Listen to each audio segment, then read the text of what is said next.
Bom dia, quinto ano, sou a professora Cláudia. Estamos aqui mais uma vez, né?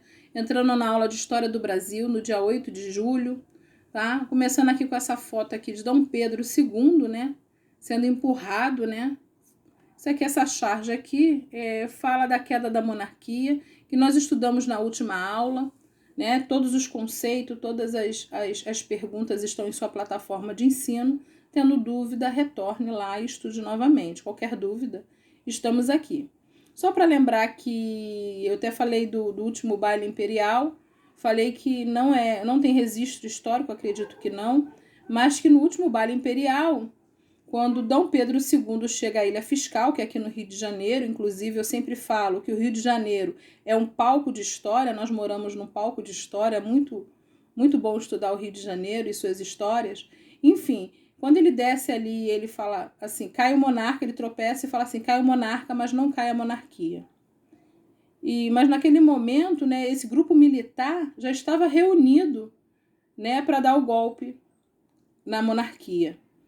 E 6 dias depois desse baile, é proclamado a nossa república no dia 15 de novembro de 1889. Então, nós vamos entrar aqui nos primeiros anos da República. Eu coloco aqui a foto de Marechal Deodoro da Fonseca, que inclusive era amigo pessoal de Dom Pedro II. E ele fez, segundo a história, né, os escritos que ele deixou contra a sua própria vontade, mas se não fosse por ele, seria por outro. Em sua opinião, aconteceram grandes mudanças no Brasil depois da proclamação da República? Por quê? Quem são as pessoas que podem escolher o presidente do país? Então, nós vamos entrar nesse questionamento, né, através de uma leitura rápida por causa do tempo. No dia 15 de novembro de 1889, em meio à crise do Império de Dom Pedro II, um grupo de militares, liderado pelo Marechal Deodoro da Fonseca, se uniu para proclamar a República no Brasil e tirar o imperador do poder. A maior parte da população era formada por ex-escravos, né? Porque nós lembramos aqui que a proclamação da República foi quando, aluno? Isso, 13 de maio de 1888. E nós estamos no que ano? 1889. Um ano e 6 meses depois. Esses escravos analfabetos, né? Sem emprego, né? Sem casa, porque eles moravam na casa do patrão, né, meu filho? O patrão. Houve essa libertação aí dos escravos, mas os problemas sociais aumentaram. E pequenos comerciantes que não participaram de nada, de decisão política nenhuma. Alguns nem sabiam o que estava acontecendo no país. A proclamação da República, teve gente que demorou até quase um ano para saber, porque não tinha essa... As pessoas que moravam por interior demoraram a saber, porque hoje você tá lá na China, passou, alguém te viu, tira uma foto sua, manda, né? Olha quem eu vi, a professora Cláudia lá na China. Mas naquela época não tinha essa facilidade.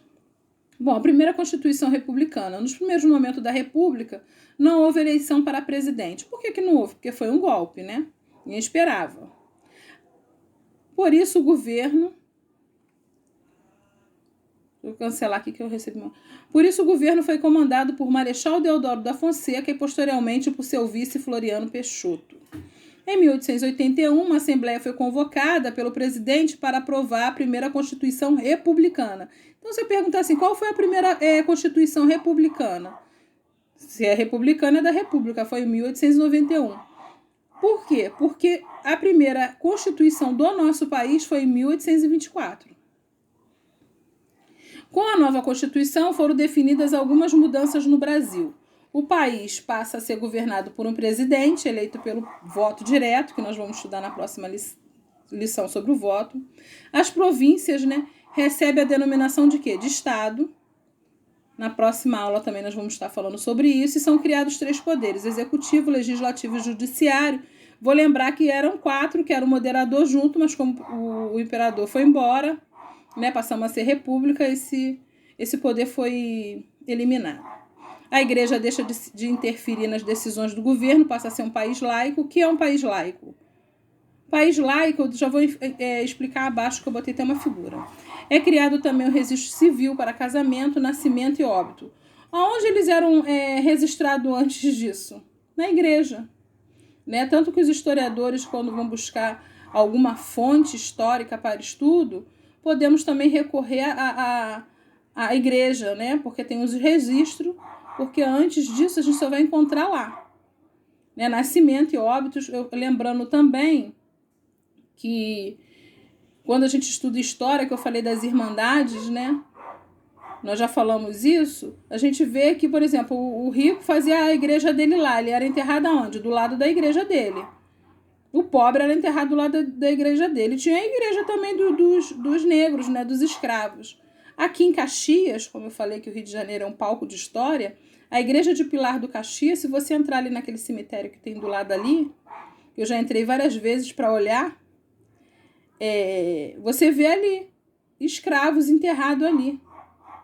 Né? Você vê lá, ó, morreu no ano de 1800 até de 89, morreu no ano. Então, são estudos históricos, são fontes históricas. Apenas homens alfabetizados, com mais de 21 anos, vocês lembram que antes tinha que ter dinheiro, né? O que é um país laico? O país laico, o Brasil é que país? Aí pergunta para um aluno do 4º ano, o aluno do 4º ano ele vai ter que responder assim: bom, o nosso país ele é laico, né? Porque a maioria fala assim, não, o Brasil é um país católico. Ele pode ter até em números bastante católicos, né? Se você for pegar ali o IBGE, que é o Instituto Brasileiro de Estatística, você vai falar assim, bom, o cristianismo tem bastante católico, bastante protestante, as outras religiões estão abaixo, como eu fiz no 4º ano, um levantamento dentro do nosso município e vi mais ou menos isso. Mas o nosso país, sim, é laico. O que é laico? Laico é que ele respeita todas as religiões. Ninguém é perseguido por ter uma religião, por acreditar ou não acreditar em nada. Então, isso significa laico. Aí você vai ler isso aqui, que eu expliquei muito bem. Ainda botei no final, ó, respeita todas as religiões. Ninguém pode ser perseguido por praticar algum tipo de religião. Bom, eu fiz uma atividade aqui que a gente vai estar corrigindo e uma para casa. Obrigada.